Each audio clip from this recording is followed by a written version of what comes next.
Can't Escape the Magic by Freedom and Disorder, formerly Artifacts. Chapter 24. It was the next day before Sinbad and the others were brought before Ahmad. They were looking out from the balcony at the swelling crowd of Balbad citizens. Who knew how many people would show up? Ali Baba looked nervous. It proves how high the people's expectations are for you, and how hopeless they feel about the current king. Take their voices and turn them into your own power, Sinbad advised the young prince. He could recall a time when it was he seeking advice, and a king gave him words of wisdom. Right. The royal throne room was empty of courtiers as Ahmad addressed the pair of them. What exactly is the meaning of all this commotion, Sinbad? The king slouched lazily in his throne, making a comical effort to look bored. But Sinbad could see the tightness of his lips when his eyes passed over Ali Baba. Ahmad knew who stood before him, and he was afraid. The king of Balbad was very afraid indeed. Sinbad boldly announced, not just to Ahmad, but to the entire guard battalion in the throne room. He had no idea why Ahmad would choose to let so many witness this encounter. He probably assumed that by keeping the minor nobility outside, he could control the spread of information. The fool. Guards and servants were the worst secret keepers in a royal court, and the best spies. Sinbad grinned as he noticed a few of the older, higher-ranking guards give Ali Baba a wide-eyed look. They knew who he was. I choose not to involve myself in domestic issues. Your brothers should talk it out for yourselves. He kept his eyes on the king, but he easily felt the shock of his announcement ripple through the younger guards present. The older ones' expressions were interesting as well at the confirmation. The idea that the entire incident was a royal brother spat was shocking. More shocking was the idea that there was another brother to claim the throne.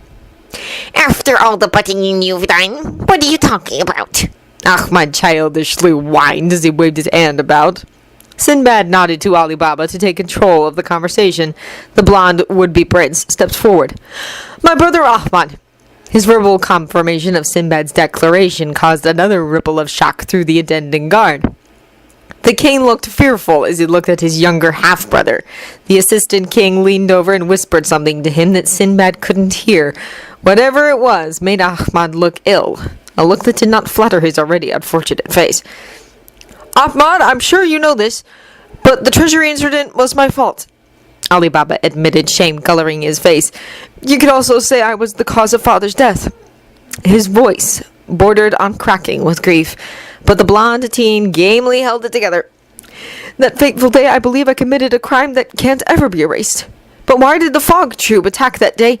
And why are the people of this country surrounding the palace right now? Ali Baba looked up to his kingly brother pleadingly. Just think about it. Your people are suffering to death, and now they need your help. The blonde narrowed his eyes and lowered his head, supplicating before the king. My brother Ahmad, I'm asking you as ruler of this land. Promise me that you will do everything in your power to protect the lives of our people. Do that, and I swear to disband the frog troop. There was a long pause in the royal chamber.